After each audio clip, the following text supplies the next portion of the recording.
Suci maksud Prim gini intinya. Saya mau buat satu ya mungkin PDF lah gitu ya atau apalah itu ya istilahnya PowerPoint lah atau apalah itu.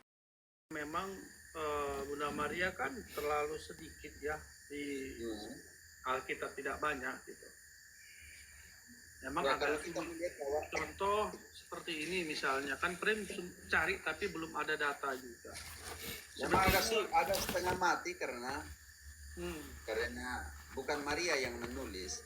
Data yang paling kuat, data yang paling kuat lebih kepada Injil Lukas karena Lukas adalah Injil para saksi.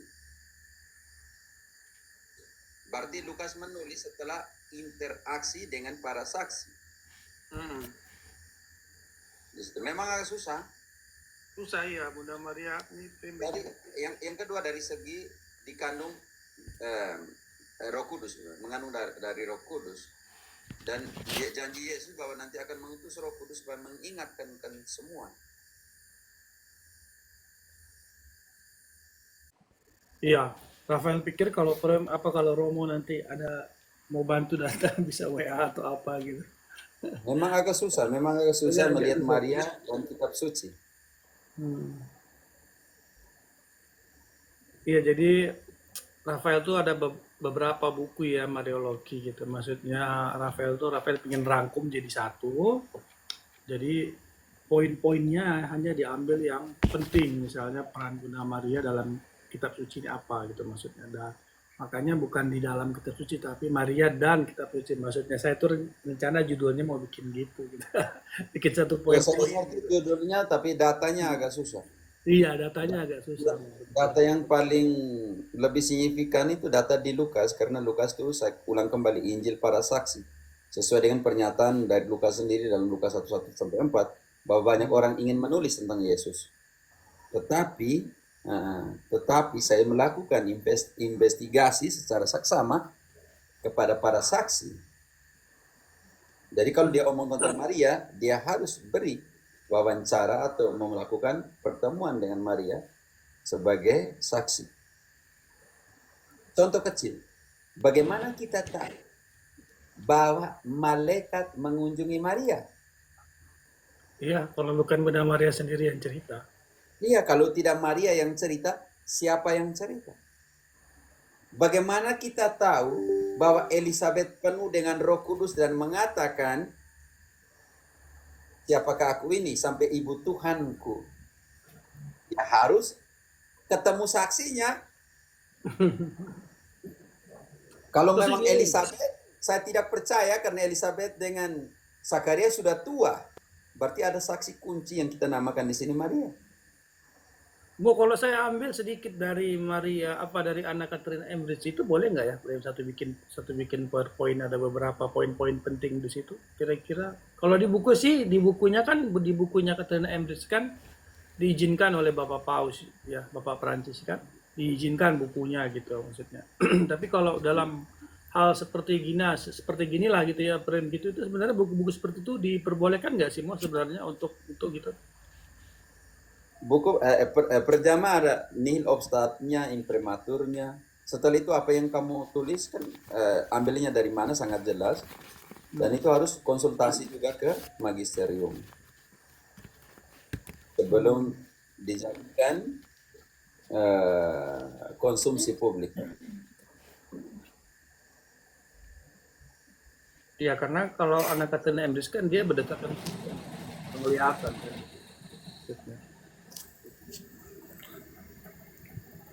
Baik Mo. Terima kasih Mo. Yo, mantap. Siap Mo. Jadi itu perihal katekis ya. Perihal katekis itu pun setiap saya membuat penulisan itu saya langsung tanyakan karena saya katekis lingkungan ya. Jadi saya bikin tulisan terus pasti saya minta approval sama katekis paroki sama Romo. Jika Romo sudah approval, terus katekis paroki approval, baru itu saya berikan ke lingkungan. Seperti itu, karena saya takut kadang ya itu tadi di saat ngomong kita berdoa pada orang mati, pada orang kudus itu sudah keliru. Hanya karena kata pada. Padahal yang diajarkan oleh magisterium bersama orang kudus. Jadi mereka berdoa, kita pun berdoa, disatukan dalam Dan mereka apa mereka itu namanya membawa Romo? doa, Ya, membawa doa malaikat bawa intercession. doa-doa kita sama doa orang kudus di hadapan Allah. Itu secara magisterium. Jadi memang Makanya tadi bahaya kalau misalnya kita, tadi kita si Om tadi ya, Jimmy ya, dan seperti Jimmy tadi, maka saya harus buat dua koreksi. Karena di kepalanya seperti itu dia ambil pernyataan Protestan, tapi engkau harus Katolik, engkau harus bilang, bukan, kami Katolik tidak berdoa kepada orang mati. Kami Katolik bukan berdoa kepada orang kudus. Satunya berdoa untuk arwah, satunya berdoa bersama dengan orang kudus. Atau berdoa melalui intercesi orang kudus. Itu berbeda dengan mediasi. Mediator, satu-satu mediator, 1 Timotius 2 ayat 5 itu hanya Yesus. Tetapi 1 Timotius 2 ayat 5 tidak bisa hilang dari 1 Timotius 2 ayat 1. Naikkanlah doa syafaatmu, permohonanmu kepada Allah untuk semua orang. Tugasnya di situ, intercesi. Sedangkan mediator satu-satunya Yesus Kristus omong tentang dia sebagai imam agung. Yang masuk satu kali saja, tidak perlu lagi imam agung yang lain. Ini yang tidak dimengerti penafsiran oleh Protestantisme. Mati-matian bahwa Katolik melawan Yesus sebagai satu-satu mediator. Cukup, dia sudah satu kali mati di kayu salib, satu kali. Untuk selama-lamanya, tidak perlu mati lagi. Artinya ini loh mediatornya di sini. Dia masuk satu kali ke tempat Maha Kudus di surga, tidak perlu datang dalam pengertian datang dan turun lagi dari surga, nanti mati lagi untuk kita, tidak perlu lagi. Ini yang namanya satu-satunya mediator. Itu yang tidak dimengerti. Masa si Yesus di surga tulis kamu punya intensi untuk bawa ke Bapa? Yesus sudah di samping kanan bertakhta bersama dengan Bapa. Emang Yesus juru tulis kamu punya? Mau tulis semua kamu punya intensi supaya bawa ke Bapa? Ternyata di kitab suci mengatakan bahwa para malaikat mengambil dari orang kudus dan membawanya ke hadapan Allah intensi doa orang-orang kudus.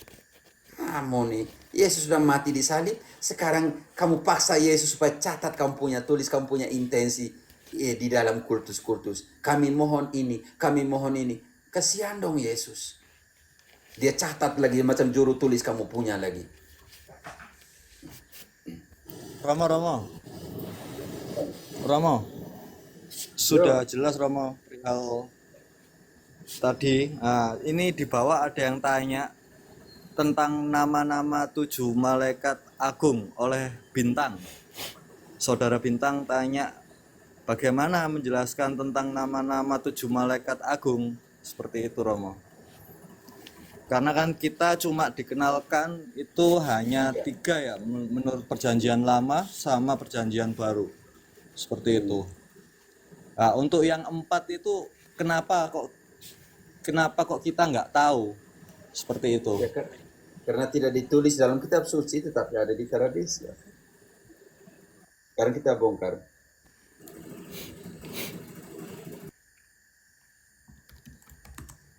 La tradition Hebreo. Ada di Mishnah, ada di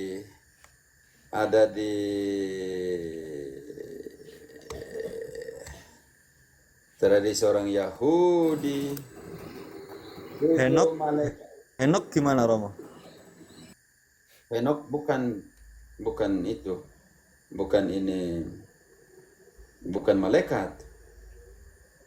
Henok manusia biasa. Di kitab Henok maksudnya Romo. Kitab Henok itu apokrifa kan statusnya Romo. Kitab Henok itu bagi orang Yahudi itu masuk ke dalam apokrifa dan juga masuk ke dalam ini tradisi mereka punya. Okay? Makanya kalau gunakan kata Henok di Ibrani tidak akan temukan di dalam kitab suci Yahudi, itu ada di Mishnah, ada di tradisinya mereka. 1, 2, 3, 4, 5, 6, 7 Arkangeles. Tidak, yang Arkangeles hanya 3 ya. Yang lain tuh 7 malaikat tidak disebut malaikat agung, oke? Malaikat agung tuh hanya 7, oke? Hanya 3. Kalian bisa cari di Google. Masa sih gue yang cari untuk kalian semua?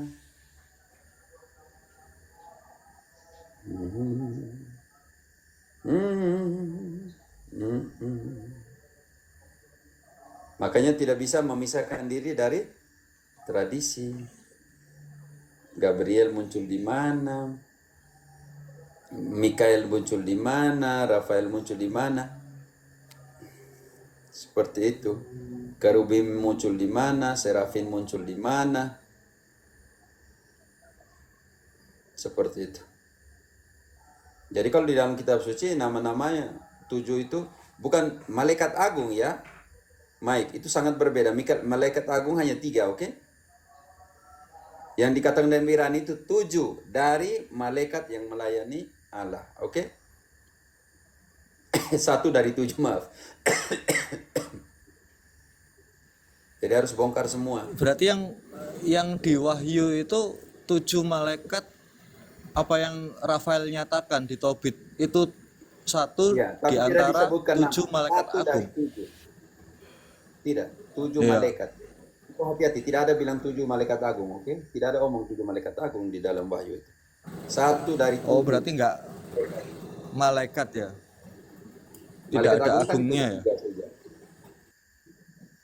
Begitu. Itu kalau tidak salah Ibrani 5 ya. Ibrani 8. Wahyu 8.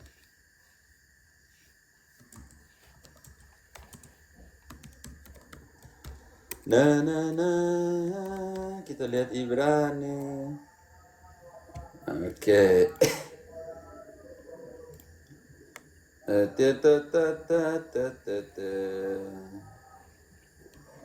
Uno dan siete. Iya, Romo.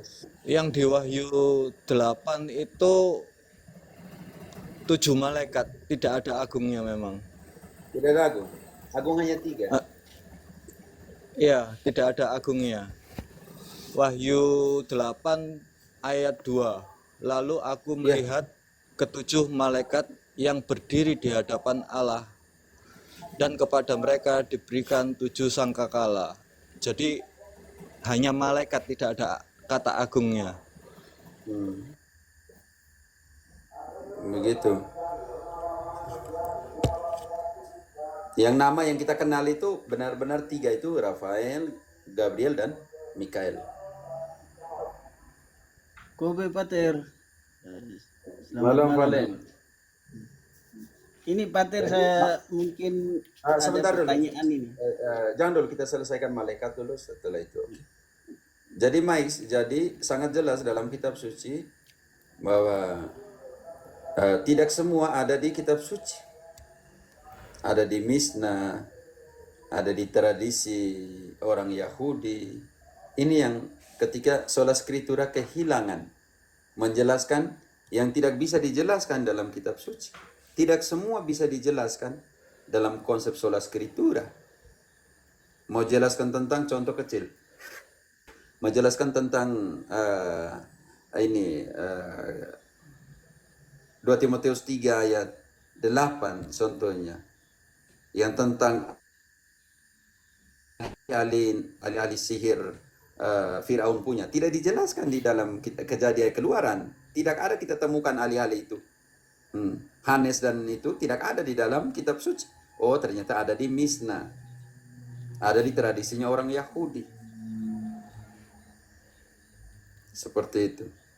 Mike, jadi yang kau harus baca satu kata mengubah juga teologi, oke? Makanya kalau diterjemahkan aneh-aneh di Indonesia itu mengubah konsep teologi biblisnya. Mereka bilang mereka sola scriptura. Tapi kalau kita kembalikan ke yang asli, tulisan asli, kata-kata asli, mereka kepanasan. Itu yang jadi soal. Mereka pikir kitab suci ditulis dalam bahasa Indonesia.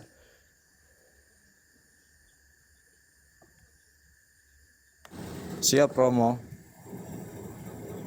Oke, Valen. Sekarang Valen, jadi naik kita pelan-pelan dulu ya. Satu selesai supaya kalau tidak saya campur aduk semua nanti. Pater, saya mau tanya ini sebagai refleksi pribadi, mungkin ada ayat-ayat yang penting untuk saya untuk tidak egois, tidak munafik dan selalu jujur. Mungkin bisa dijelaskan Pater. Dalam pengertian apa? Dalam kehidupan sehari-hari, mungkin dalam keluarga. Perkawinan, relasi apa, ini penting sekali karena Ya mungkin bisa dijelaskan semua Pater, karena karena saya tidak bisa pribadi, menjelaskan kalau tidak ada konteks. untuk dalam kehidupan saya sehari-hari lah, untuk tidak egois, tidak munafik dan selalu jujur, Pater. Mungkin lebih ke arah devosi mungkin Romo. Devosi untuk buah roh pengendalian diri Romo. Bukan, maksudnya ego kan bukan alat ke arah devosi. Saya belum mengerti karena satu konteksmu apa supaya saya bisa menjawab di konteksmu. Kalau konteksmu umum, ya Matius 5:37, jika ya katakan ya, jika tidak katakan tidak, selesai. Kejujuran. Makanya saya harus mengerti konteks dulu. Kalau tidak mengerti di perkawinan, di pekerjaan, di apa, saya tidak harus sesuai dengan konteks. Untuk panggilan umum ya selesai. Supaya saya jangan ego dan semua, ya sudah. Matius 5:37. Jika ya katakan ya, jika tidak katakan tidak, selesai. Makanya saya tidak mengerti kalau engkau punya konteks, Valerian. Konteksmu di mana?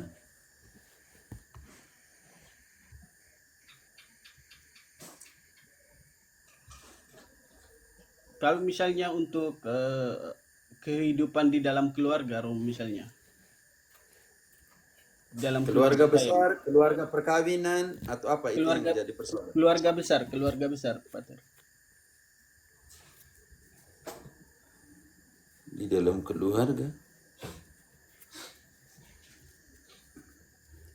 Engkau punya pertanyaan terlalu umum, makanya mau jawab juga terlalu umum, tidak enak. Engkau harus lihat, kalau saya, supaya jangan terlalu ego, saya harus tahu dulu egomu itu karena apa? Pembagian warisan atau apa. Jadi kalau mau jawaban sebagai umum, supaya menghindari percecokan, engkau baca sendiri Yakobus 4 ayat 1-4.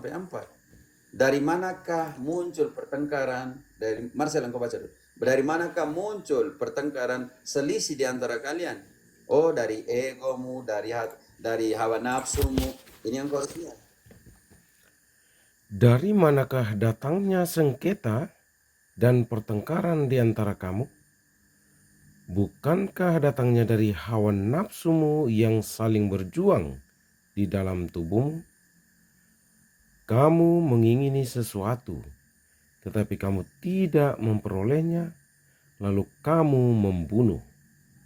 Kamu iri hati, tetapi kamu tidak mencapai tujuanmu, lalu kamu bertengkar dan kamu berkelahi.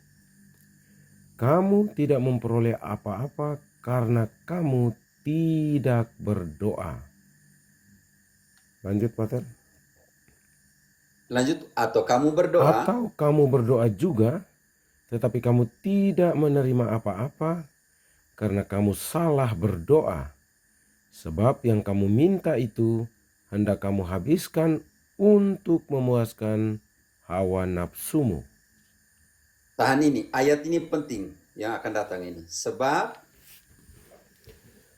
Hai kamu orang-orang yang tidak setia, tidakkah kamu tahu bahwa persahabatan dengan dunia adalah permusuhan dengan Allah? Jadi barang siapa hendak menjadi sahabat dunia ini, ia menjadikan dirinya musuh Allah. Jangan tidakkah kamu kamu tahu bahwa persahabatan dengan dunia ini menjadikan kamu musuh Allah? Dunia bisa ajak engkau buat semua yang kau mau, Valerian. Tetapi kamu punya kriteria imanmu kepada Allah yang sebagai autokontrol di dalam semuanya itu. Karena itu ada yang saya pernah omong tentang hati, akal, dan iman. Apa yang tidak bisa diselesaikan oleh akal, ada hatimu. Apa yang tidak bisa diselesaikan oleh akal dan hatimu, ada iman. Dan seperti itu. Dan ini yang kita namakan takut akan Allah dalam penyelesaian perkara dalam hidup. Seperti itu, Valerian. Karena itu, saya belum memahami konteksmu, supaya dari konteks itu, oh Tuhan ngomong seperti ini. Kalau engkau pakai yang semuanya itu, maka saya ambil dari Yakobus karena di dalam kehidupan keluarga selalu ada konflik, di dalam kehidupan komunitas selalu ada konflik. Tetapi akar dari konflik yang pertama ada di dalam dirimu. Itu adalah hati nuranimu, egomu, kerakusanmu, apa yang tadi bilang hawa nafsumu. Dan setelah itu engkau membuat cermin untuk memuaskan ego itu keluar. Jadi engkau pikir bahwa egomu harus dipuaskan oleh orang luar, maka terjadilah konflik dengan orang lain.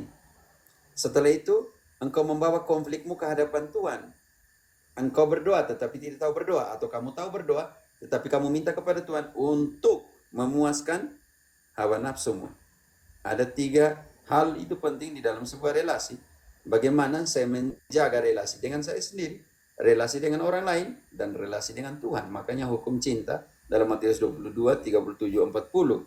Cintailah Allahmu, cintailah sesamamu seperti dirimu sendiri. Segitiga penting di dalam cinta yang sesungguhnya. Cinta diri dalam pengertian yang positif ya, cinta sesama dan cinta Allah. Jadi bagaimana segitiga cinta, bukan berarti cinta segitiga yang kamu punya ke sana sini, tidak ya? Dalam pengertian itu. Bagi saya itu tritunggal dalam cinta, dalam pengertian ini. Cinta diri, cinta Allah, cinta sesama. Jadi itu lingkaran penting di dalam kehidupan seseorang. Jadi sekarang di dalam kehidupan seperti itu, lingkaran ini, Allah, sesama, dan diri sendiri akan dibawa kepada sebuah pertanyaan. Prioritas saya di mana? Prioritas saya di cinta diri, maka kita akan menjadi ego. Kalau prioritas saya di cinta sesama, saya akan mengalami sebuah penyakit yang namanya kesepian. Karena memberikan semua dari apa yang saya tidak punya. Jadi persoalan, kalau prioritas kepada cinta kepada Allah, tetapi engkau pergi karena cintamu kepada Allah, ibu-ibu yang pergi ke gereja, lupa bahwa dia punya istri, dia punya anak, dia bisa menjaga dan juga kesehatannya dirinya sendiri. Mereka yang live di TikTok 24 jam, yang istri ada di samping, tidak pergi peluk, yang anak ada di samping, tidak omong dengan anak, tidak pergi bawa mereka ke taman untuk main, ini juga menghancurkan. Kami mati dengan ini adalah sebuah kehormatan. Bisa mewartakan 24 jam di TikTok, tetapi lupa jaga kesehatan dirinya sendiri. Karena mete terus, tidak tidur. Lupa bahwa dia punya lingkaran Spanyol muncul. Punya lingkaran sosial. Lupa bahwa dia punya kebutuhan untuk pergi ke gereja, terima komuni, dan berinteraksi dengan sesama yang ada di sana. Makanya itu dimensi koinonia, dimensi persekutuan. Karena 24 jam, karena pewartaan, cintanya kepada Tuhan, cintanya kepada Injil. Lupa bahwa dia hidup dengan orang lain. Ini jadi persoalan. Prioritasmu di mana? Makanya krisis pertama di dalam kehidupan perkawinan adalah krisis prioritas. Orang tidak tahu apa yang harus dia buat pertama dalam hidupnya. Ini jadi pergaulanmu, persahabatanmu dengan dunia menimbulkan permusuhanmu dengan Allah. Karena itu ada satu pepatah, katakanlah dengan siapa kamu berjalan, saya akan mengatakan siapakah engkau. Panggilan untuk semua pewarta Katolik yang ada di TikTok, di YouTube, dan dimanapun. Jangan lupa persekutuanmu dengan gereja. Jangan lupa gereja domestikmu, keluargamu, anakmu, istrimu. Jangan sampai gara-gara engkau mewartakan cintamu kepada Tuhan, cinta kepada Allah dengan pikiran, dengan perkataan, dengan perbuatan, dan semuanya itu menimbulkan kekosongan di dalam hati istrimu. Karena tidak lagi dipeluk, tidak lagi tidur dengan dia, tidak lagi pesiar, tidak lagi nonton, tidak lagi makan, tidak lagi jalan-jalan dengan istri dan anakmu. Anak-anakmu akan cari temannya di luar. Karena engkau tidak punya waktu lagi seperti ini, maka ada satu anekdot penting sekali. Saya ingin seperti bapak saya. Bagaimana? Ini anekdot penting sekali teman-teman. Bapaknya terlalu sibuk dengan pekerjaannya, pulang ke rumah kerja, tidak pernah keluar. Anaknya minta hari ulang tahun, tidak punya waktu. Pergi ke sana, tidak punya waktu. Ketika anaknya mulai bertumbuh dan anaknya mulai kerja, bapaknya sudah sendiri, mamanya sudah mati, istrinya sudah mati, bapaknya sendiri di rumah. Telepon anaknya, "Nah, bisa nggak satu hari temani saya?" Lalu anaknya jawab, "Bapak, saya ini lagi sibuk kerja, ini meeting, inilah pertemuan ini." Lalu bapaknya sadar, anak saya sudah seperti sama dengan saya. Ini hati-hati loh. Jangan sampai ada anekdot kedua, betapa cinta kepada pekerjaan, pewartaan dan semuanya, kamu lupa waktu bahwa kamu punya orang lain dalam hidupmu, punya keluarga, punya gereja domestik. Contoh kecil, bapaknya selalu sibuk. Lalu anaknya suatu hari tanya ke bapak, "Bapak itu kalau dari kerja di kantor, kerja di rumah, Bapak tuh tiap jam digaji berapa ya?" "Oh, 100.000. Anaknya tuh uang jajannya tuh, uang untuk jajan tuh dikumpulkan, disimpan. Pelan-pelan. Ketika dia sudah sampai dia 100.000, bapaknya pulang kerja, lagi kerja di rumah, kerja di kantor, kerja di rumah. Lalu anaknya bilang kepada bapak, saya sudah punya 100.000. Jualah kepada saya 1 jam untuk bermain dengan saya, dan saya akan membayarmu 100.000. Ini hati-hati. Para pewarta, tolong, mau jomblo ke tidak jomblo, kalian punya tanggung jawab sosial. Kalian punya persekutuan keluarga. Jangan lupa itu. Takutnya, karena istri terlalu merasa sendiri, kesepian, lalu dia ada orang lain di luar, mulai lirik, mulai omong seperti ini, dia merasa, aduh, ternyata saya dikatakan begitu, saya dikatakan cantik, saya dikatakan manis, suami saya sibuk omong di layar ini HP, layar komputer, lalu ada orang lain seperti itu, dan mulai hatinya tergoda, lalu nanti suami salahkan. Hati-hati itu. Valerian, hati-hati dengan cinta kepada Tuhan dalam konsep, dalam error prioritas. Oke? Ya, terima kasih, Brother. Makanya saya tidak tahu kau punya konteks dulu. Saya harus paham kau punya konteks. Kalau tidak, saya tidak jawab bagaimana. Saya tidak mengerti kau punya konteks. Tapi dari ayat tadi itu saya sudah bisa tangkap, Brother, bahwa kita harus ada prioritas dalam hidup ya. RK, aku gonna pay ya. Apa-apaan po iko? RK. Jangan lupa RK. Keluarga miu, bapak mama, warin, uwe. Gano iya. Kalau tidak moro au. Saya nasihat sama adik RK dulu orang mau mere jadi nasihat jangan lupa ada orang tua kakak adik. Gara-gara pewartaan lupa engkau sakit, engkau tuh selalu pilek batuk itu. Engkau tidak jaga engkau kesehatan. Kau jaga seperti saya begini, nah begitu. Gitu sedikit. Miwei. Oke, silakan. Ada yang lain. Maria, naikkan Maria ini. Saya mau rubah ini begini, bagaimana cara rubahnya ini? Bobby, iya Pater, kami yang kerja di Afrika 28 hari kerja, 28 hari di rumah, aman tidak merasa tersinggung. Oke Bobby, bisa naik dan bagi-bagi pengalamanmu kerja di Afrika tuh bagaimana, oke? Saya tidak tahu nanti kasih bentuk itu kembali format yang dulu tuh bagaimana ya teman-teman ya? Saya lari kemana nih ya? Ada Ciuli, tolong dibantu rubah layarnya. Itu pencet pengaturan mau. Pengaturan yang paling ujung nanti ada. Oh sudah. Nah, ada Panel tetap. opsi layarnya gitu mau, klik gambar gitu. Mo. Coba. Nah, oke, sudah. ya oke gitu. Ya, kita ini orang baru jadi Lili sudah tua di TikTok kalau itu. Oh ya, Yulita. Silakan teman-teman. Ke banet aku, Romo, 1 minggu. Ini gara-gara ini pewartan sampai kamu di banet ini. Saya itu lagi 1 kali langsung hilang dari peredaran kakun ini. Minggu lalu kami pesta bersama Romo. Dinita dan kelompok bersama RK, mantap.